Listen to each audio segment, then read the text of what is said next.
Hello, నేను మీ CS రావు. ఆంధ్రప్రదేశ్లో మరోసారి జగన్మోహన్ రెడ్డి అధికారంలోకి రావడం అంటూ జరిగితే రెండు మాత్రం ఖచ్చితంగా అయ్యేటువంటి అవకాశం ఉంది. అవేంటంటే, ఒకటి, ఒరిజినల్ డాక్యుమెంట్స్ని అయితే తీసేసుకుంటుంది ప్రభుత్వం. ల్యాండ్ టైటిలింగ్ అనేటువంటి ఒక చట్టాన్ని ఆల్రెడీ తీసుకొచ్చింది, గెజిట్ కూడా వచ్చేసింది, ఇంప్లిమెంటేషన్ చేయబోతూ ఉన్నారు. ఇక రెండవది, వ్యవసాయదారులకు పంపు సెట్లకు మీటర్లు అయితే బిగిస్తారు. ఆ తర్వాత ఏం చేస్తారనేది ఎవరికి తెలియదు. అయితే ఇప్పుడు అసలు ఆంధ్రప్రదేశ్లో ల్యాండ్ టైటిలింగ్ చట్టం ద్వారా ఏం చేయబోతున్నారు అనేది ఒకసారి కనుక మనం చూస్తే, ఇప్పుడు ఏపీని షేక్ చేస్తున్నటువంటి అంశం ఏదైనా ఉందంటే ల్యాండ్ టైటిలింగ్ చట్టం. అంటే ఒరిజినల్ డాక్యుమెంట్స్ తీసేసుకుంటారు. ఆ తర్వాత ఏ విధమైనటువంటి వివాదాస్పదమైనటువంటి అంశాలు వచ్చినప్పటికీ వాటిని హైకోర్టులో తేల్చుకోండి అని చెప్పేదే ఈ టైటిలింగ్ యాక్ట్. ప్రస్తుతం అయితే ఆంధ్రప్రదేశ్లో రీసర్వే జరుగుతుంది. రీసర్వే కూడా కంప్లీట్ అయిపోయింది. దాదాపుగా వివాదాస్పదమైనటువంటి అంశాలు ప్రతి గ్రామంలో కూడా ఉన్నాయి. ఆ వివాదాస్పదమైనటువంటి అంశాలకు తెరదించి ల్యాండ్ టైటిలింగ్ అనేటువంటి ఒక చట్టాన్ని ఇంప్లిమెంట్ చేసి ఒరిజినల్ డాక్యుమెంట్స్ని గవర్నమెంట్ దగ్గర ఉంచుకొని కేవలం జెరాక్స్ కాపీలు మాత్రమే మీ ఆస్తులకు సంబంధించినటువంటి పత్రాలు ఇస్తారు అనేది ఆ టైటిలింగ్ యాక్ట్ యొక్క ఉద్దేశం. ఇక పేరుకి భూమిపైన శాశ్వత హక్కు కల్పించేటువంటి చట్టమే కానీ జగన్మోహన్ రెడ్డి బొమ్మతోటి ల్యాండ్ సంబంధించినటువంటి ఈ ఫోటోలు ఇలా వస్తాయి. అంతకుముందు ఇలా ఉండేది పట్టాదారు పాస్ పుస్తకం, అంటే గవర్నమెంట్ ఎంబ్లమ్ తోటి, గవర్నమెంట్ ముద్రతోటి. కానీ ఇప్పుడు ల్యాండ్ టైటిలింగ్ యాక్ట్ వచ్చిన తర్వాత, రీసర్వే చేసిన తర్వాత ఈ విధంగా జగన్మోహన్ రెడ్డి ఫోటోతోటి మీ ఆస్తులకి జగన్మోహన్ రెడ్డి బొమ్మతోటి వస్తుంది. పేరుకి భూమి పైన శాశ్వత హక్కు కలిగించేటువంటి చట్టమే కానీ అది జగన్మోహన్ రెడ్డికి అనుకూలమైనటువంటిది అని చెప్తున్నారు. ఇదంతా కూడా భూ మాఫియా చేయడానికి, భూ కబ్జాలు చేయడానికి ఉపయోగపడుతుంది అనేది ఇప్పుడు వినిపిస్తుంది. అడ్వకేట్స్ కూడా చాలామంది ఆందోళన చెందుతున్నారు, ధర్నాలు కూడా చేస్తున్నారు ఈ యాక్ట్ వద్దని. వాస్తవంలో భూ యజమానికి టైటిల్ డీడ్ కూడా ఇవ్వరు. టైటిల్ డీడ్ కూడా ఏమి ఇవ్వరు. దీని ప్రకారం, ఈ చట్ట ప్రకారం ఓనర్కి రిజిస్ట్రేషన్ జెరాక్స్ కాపీలు మాత్రమే ఇస్తారు. ఎవరైతే భూమి కొనుగోలు చేస్తారో లేదా భూమి ఉంటుందో వాళ్ళకి కేవలం జెరాక్స్ కాపీలు మాత్రమే ఇస్తారు తప్పితే ఒరిజినల్స్ ఇవ్వరు. సో రెవెన్యూ అధికారుల చేతికి రిజిస్ట్రేషన్ ప్రక్రియను అప్పచెప్తున్నారు. వాళ్ళు, రెవెన్యూ అధికారులు ఏం చేస్తారనేది మనందరికీ తెలిసిందే. సాధారణంగా రెవెన్యూ అధికారుల దగ్గరికి వెళ్ళినప్పుడు వాళ్ళు ఎలా పాస్ పుస్తకాలు ఇస్తారు, వాళ్ళకి ఏ విధంగా చేతులు దడపాలి, ఇవన్నీ కూడా మనకు తెలిసిందే. అలాంటి వాళ్ళ చేతకి ఇప్పుడు రిజిస్ట్రేషన్ బాధ్యతలు అప్పచెప్పబోతున్నారు.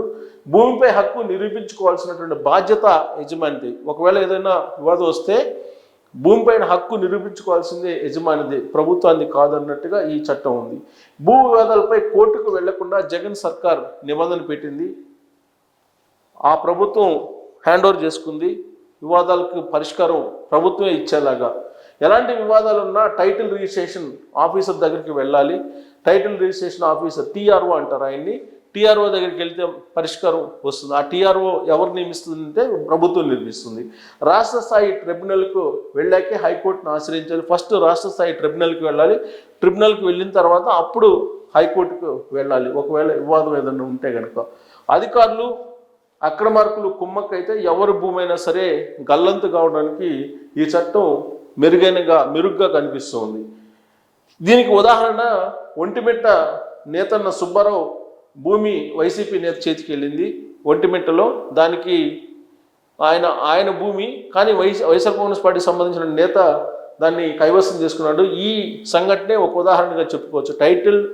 టైటిలింగ్ యాక్ట్ వస్తే ఆంధ్రప్రదేశ్ వ్యాప్తంగా ఒంటిమిట్ట సుబ్బారావు గతే పడుతుంది అందరికీ అనేది ఇప్పుడు వినిపిస్తుంది. గుట్టు చప్పుడు కాకుండా వైసీపీ నాయకుడి పేరు మీద 3 ఎకరాలు సుబ్బారావుకు సంబంధించినటువంటి భూమిని రిజిస్ట్రేషన్ చేయించుకున్నాడు వైఎస్ఆర్ కాంగ్రెస్ పార్టీకి సంబంధించిన ఒక నేత.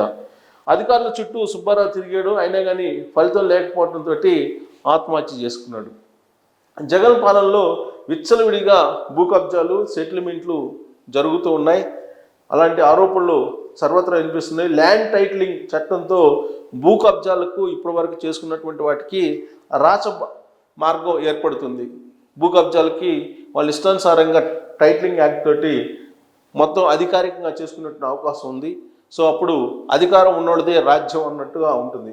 జగన్ మళ్ళీ కనుక గెలిస్తే భూములు మిగలవని సామాన్యుల్లో ఆందోళన అయితే కనిపిస్తూ ఉంది. ఇప్పుడు ఇప్పటికే సన్నిహితులకు వేలాది ఎకరాలు ప్రభుత్వ భూములు కట్టబెట్టేసారు జగన్మోహన్ రెడ్డి.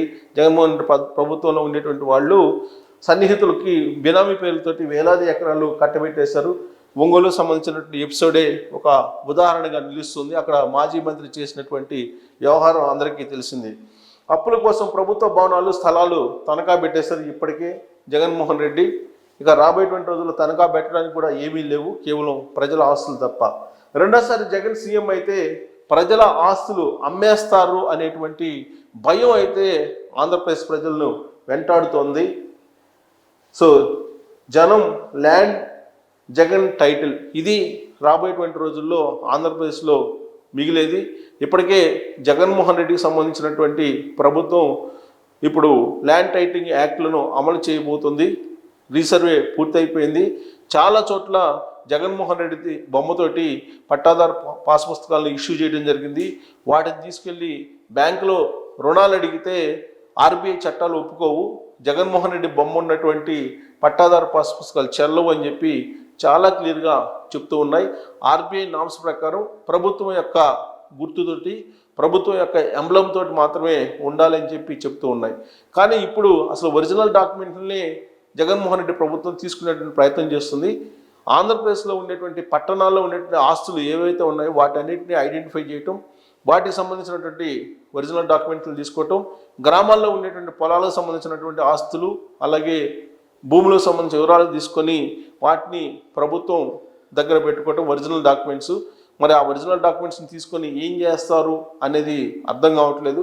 ఒకవేళ ఇప్పుడు ఎవరైనా అమ్మకాలు కొనుగోలు జరిగితే రిజిస్ట్రేషన్ ఆఫీస్కి వెళ్తే కనుక రిజిస్ట్రేషన్ ఆఫీస్లో ఒరిజినల్ డాక్యుమెంట్లు మీ చేతికి రావు, కేవలం జెరాక్స్ కాపీలు మాత్రమే ఇస్తారు. ఇదొకటి.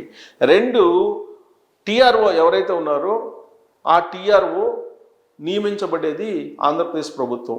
అంటే ఆ ప్రభుత్వం ఎవరు నియమిస్తే వాళ్ళే టీఆర్ఓగా ఉంటారు. ఆయన చెప్పిందే వేదం. ఒకవేళ కబ్జాలకు పాల్పడినా ఆ భూమికి సంబంధించి ఎవరికి ల్యాండ్ టైటిలింగ్ ఇవ్వాలో అది ప్రభుత్వం మీద, ప్రభుత్వంలో ఉండే పెద్దల మీద ఆధారపడి ఉంది. కాబట్టి సామాన్యుల్లో ఒక ఆందోళన అయితే కలుగుతుంది.